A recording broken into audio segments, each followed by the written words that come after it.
team, it's Wednesday, so it's Writing Wednesday, very exciting day. I have actually been doing these Writing Wednesday vlogs for a month already, which I kind of can't believe. I'm really like sort of stunned by that. If there is one thing I learned through having cancer, it was you have to celebrate every single milestone, no matter how teeny tiny it may appear to others. It's huge. It's a celebration. So this is my month anniversary and I'm really happy about it, and so I am going to celebrate it with a little Q&A. I have had a few questions sent to me over the last month, or via Facebook and Twitter, but then I also put a shout out on social media last night. If you had any other questions that you wanted me to answer today as part of the sort of Writing Wednesday subject, to let me know. You guys have sent in some great questions, so let's get straight to it. I have my laptop with all the questions on. First, this was sent to me a while ago from Ellie, and she wanted to know, with my morning pages, do I do them on paper, do I handwrite them, or do I do it on my laptop, and how do I sort of approach the subject of privacy? Whether I write by hand or whether I write on my computer, to be honest, it changes quite a bit. I always used to do my morning pages on my laptop. Now I always do them by hand. But with regards to privacy, I think doing it on my laptop was easier, because you can lock the files, you know, if you need to. You can zip them up or whatever they call it, so you need a password to access certain files. So if privacy was something you were really worried about, then that's, I think, a really good way. With my paper copy, firstly, I don't think anyone in my house gives a shit about what I write about. They really don't care. So it's not a major issue for me. I tend to keep my notebook on me. I tend to buy very small, thin notebooks that I can keep in my handbag. No one else is going to accidentally stumble across it. Or yeah, considered actually doing it on a laptop, and so you can just keep those files locked. Question number 2 is from Katie, and she says that what makes her scared of writing fiction is making it all about myself / experiences, and people knowing that it's about them too. How do you distance yourself enough from your characters to make it blur reality? Does that make sense? Yes, it does. Very much so. This is something I think that all writers come across. There is that that saying, it's something like, never be mean to a writer because they'll kill you off in their next book. If any of you have read my book, you might notice that I never really speak about my husband or the impact of me having cancer on my family. And that was a decision that I really took, because I felt like it wasn't just my story. That wasn't just my story to tell. I can talk about me having cancer and my experience, but I don't really bring them into it, because yeah, I just think for me, there's two sides to everything, and I don't want to kind of be putting words in people's mouths. I've made the decision to be a writer, they haven't. So for me personally, it's been a very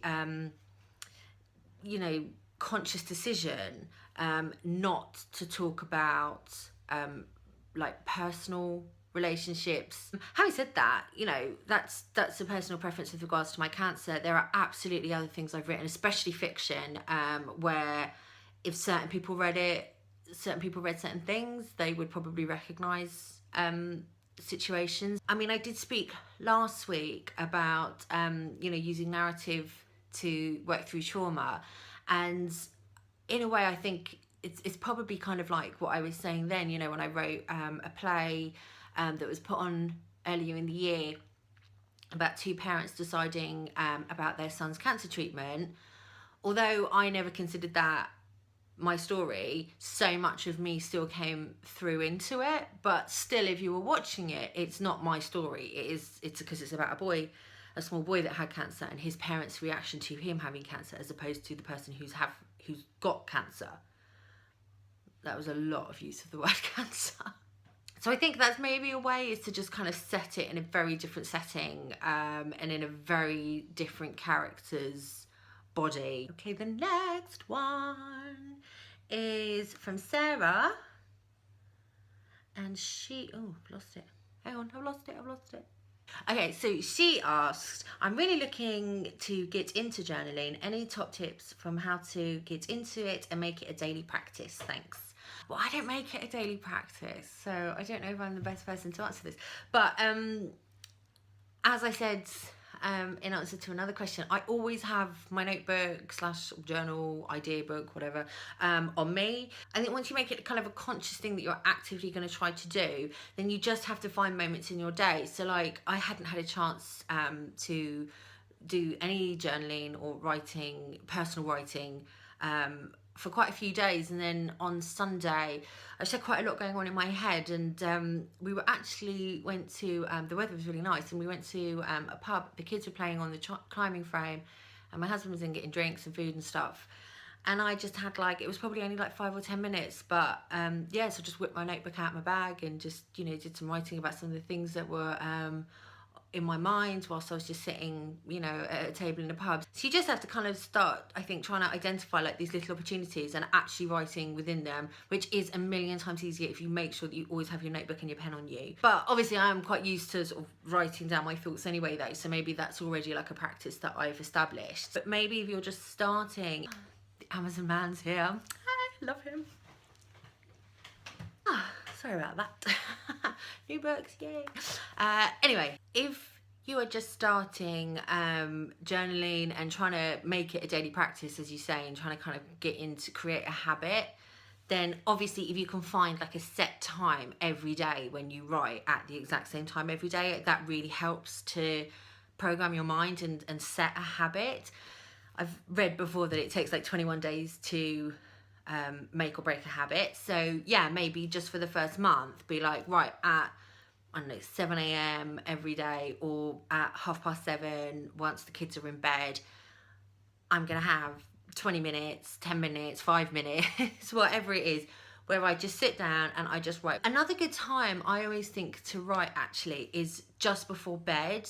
What's so good about writing, let's call them bedtime pages, is that it can kind of clear your mind before you go to sleep. So I think especially if you have trouble sleeping, or you're someone who gets into bed, everything goes off and then your mind goes ping. I'm awake with thousands and thousands of worries, which my brain has been known to do. It's quite a good way of kind of like purging all of that stuff, getting it written down, getting it kind of out of your head and onto the paper. And people often say that they're then able to kind of relax and go to sleep a little easier, or maybe not wake up in the night worrying so much. Set a reminder on your phone for whatever time of the day it is.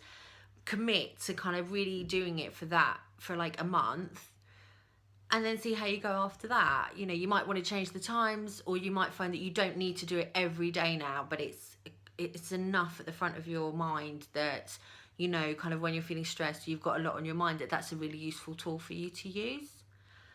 Maybe useful. Have a try and let me know how you get on. Last but not least, I've got a question from Catherine. Have you read The Happiness Project? Because I think she offers some great ideas, not too dissimilar to what you're describing. Yes, I have read The Happiness Project and I absolutely loved it. If you haven't, I really should have included this in my sort of like creative living books writing Wednesday that I did. It was actually on that writing Wednesday that Catherine left this comment, because yeah, it's another really great book. This lady decides that she just wants to be more happy, and she goes for a whole year doing a new technique or tool every month to kind of make her life happier and more creative, and just kind of find the joy in the everyday. So if you haven't read it, I'll link it below. It's by Gretchen something. I'm gonna have to check, so I will let you know in the description below so that you can have a look and yeah, see if it's another awesome creative book that you want to add to the list. So that's it for me for Writing Wednesday today. Thanks so much for sticking with me for this first month. I've got loads more planned. I've got some interviews with some writers who use writing as a tool, especially like to going through trauma and different stages of their lives. I've got quite a few more techniques coming up as well. Some of them are really fun and practical as well, like things that you kind of make and do. So yeah, there's lots coming up over the coming weeks. So I'm really excited, and I look forward to seeing you next week. Okay, bye.